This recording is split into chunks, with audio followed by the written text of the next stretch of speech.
Alors, beaucoup d'argent sur ligne 10, je le rappelle, même si ça remonte à 10 € désormais.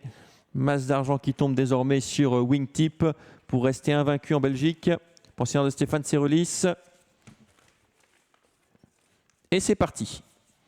Ah, on dérobe un peu à l'extérieur là, mais c'est Wingtip qui va tout de suite s'installer aux commandes.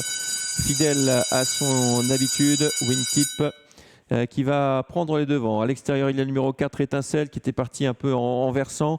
On tire un petit peu dans leur sillage. On a l'As qui est bien placé, hein, Quito, le deuxième favori de cette épreuve. On tire avec le 11, Pericala Ponte, un petit peu tendu le long de la corde.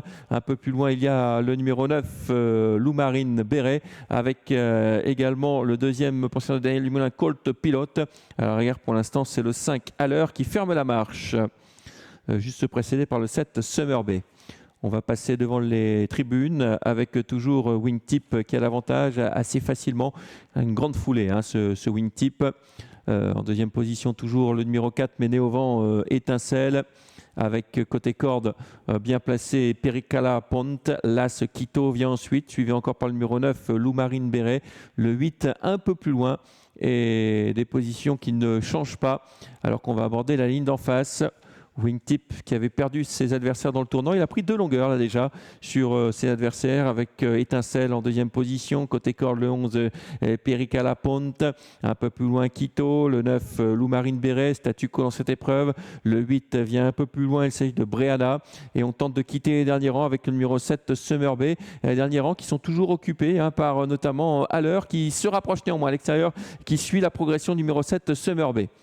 Bientôt le tournant final avec toujours Wingtip qui a l'avantage depuis le départ, comme la dernière fois, hein, de bout en bout sans doute. Le 11 est maintenant franchement sollicité. On va tenter de passer à l'offensive avec l'As Quito qui s'enlève pas mal de gaz. On est sollicité également avec le 4 Étincelle.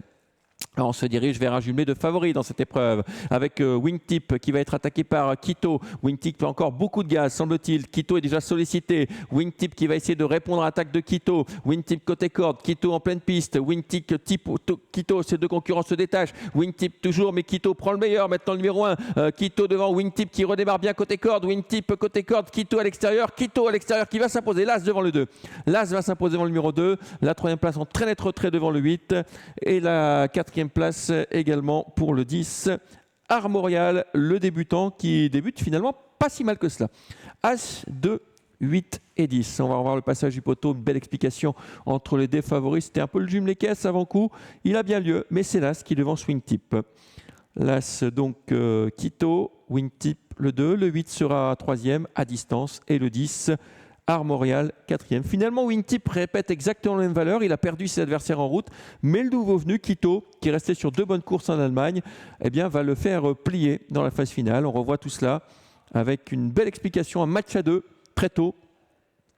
Et Wingtip qui n'a pas redémarré sous les sollicitations de haut du porté. Quito, file au poteau. As, 2, 8, 10 et 7. C'est l'arrivée de notre deuxième course.